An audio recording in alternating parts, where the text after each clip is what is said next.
राधे राधे दोस्तों, जय श्री कृष्णा। कैसे हैं आप? आशा करती हूँ कि आप सब मंगलमय होंगे। आज हम जानेंगे प्रदोष व्रत की संपूर्ण पूजा विधि एवं व्रत कथा। इससे पहले अगर आप चैनल पर नए हैं तो चैनल को सब्सक्राइब करें, वीडियो को लाइक करें और ज़्यादा से ज़्यादा शेयर करें। आइए अब जानते हैं प्रदोष व्रत की पूजा विधि। प्रदोष व्रत के दिन सुबह जल्दी उठ जाएं, नित्य कर्म से निवृत्त होकर भगवान श्री भोलेनाथ का स्मरण करें और व्रत का संकल्प लें। इस व्रत में आहार नहीं लिया जाता।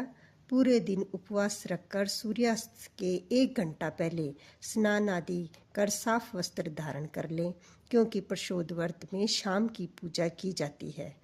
पूजा स्थल को गंगा जल से स्वच्छ कर लें।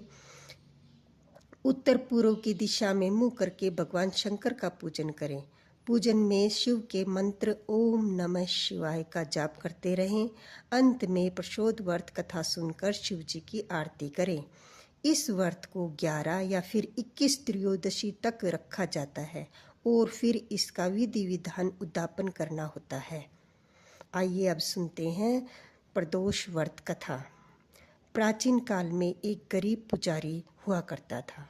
उस पुजारी की मृत्यु के बाद उसकी विधवा पत्नी अपने भरण पोषण के लिए पुत्र को साथ लेकर भीख मांगती हुई शाम तक घर वापस आती थी। एक दिन उसकी मुलाकात विदर्भ देश के राजकुमार से हुई, जो कि अपने पिता की मृत्यु के बाद दर दर भटकने लगा था। उसकी यह हालत पुजारी की पत्नी से देखी नहीं गई। वह उस राजकुमार को अपने साथ अपने घर ले आई और पुत्र जैसा रखने लगी। एक दिन पुजारी की पत्नी अपने दोनों पुत्रों को लेकर सांडिल्य ऋषि के आश्रम गई। वहां उसने ऋषि से शिव के प्रदोष व्रत की कथा एवं विधि सुनी तथा घर आकर अब वह भी प्रदोष व्रत करने लगी। एक दिन दोनों बालक वन में घूम रहे थे। उनमें से पुजारी का बेटा तो घर लौट आया, परंतु राजकुमार वन में रह गया। उस राजकुमार ने गंधर्व कन्याओं को क्रीड़ा करते हुए देखा तो उससे बात करने लगा। उस कन्या का नाम अशुमति था। उस दिन वह राजकुमार घर देरी से लौटा। राजकुमार दूसरे दिन फिर उसी जगह पहुंचा जहां अशुमति अपने माता पिता के से बात कर रही थी। तभी अशुमति के माता पिता ने उस राजकुमार को पहचान लिया तथा उससे कहा कि आप भी तो विदर्भ नगर के राजकुमार हो ना, आपका नाम धर्मगुप्त है। अशुमति के माता पिता को राजकुमार पसंद आया और उन्होंने कहा कि शिव जी की कृपा से हम अपनी पुत्री का विवाह आपसे करना चाहते हैं। क्या आप इस विवाह के लिए तैयार हैं? राजकुमार ने अपनी स्वीकृति दे दी तो उन दोनों का विवाह संपन्न हुआ। बाद में राजकुमार ने गंधर्व की विशाल सेना के साथ विदर्भ पर हमला किया और घमासान युद्ध पर विजय प्राप्त की तथा अपनी पत्नी के साथ राज्य करने लगा।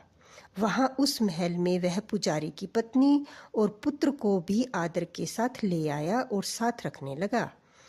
पुजारी की पत्नी तथा पुत्र के सभी दुख व दरिद्रता दूर हो गई और वह सुख से अपना जीवन जीने लगी।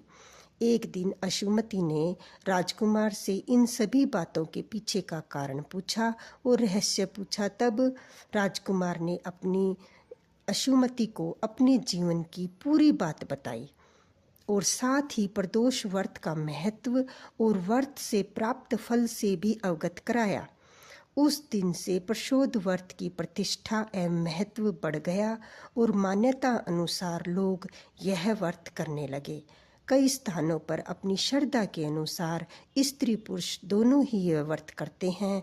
इस व्रत के करने से मनुष्य के सभी कष्ट और पाप नष्ट होते हैं एवं मनुष्य को अभीष्ट की प्राप्ति होती है।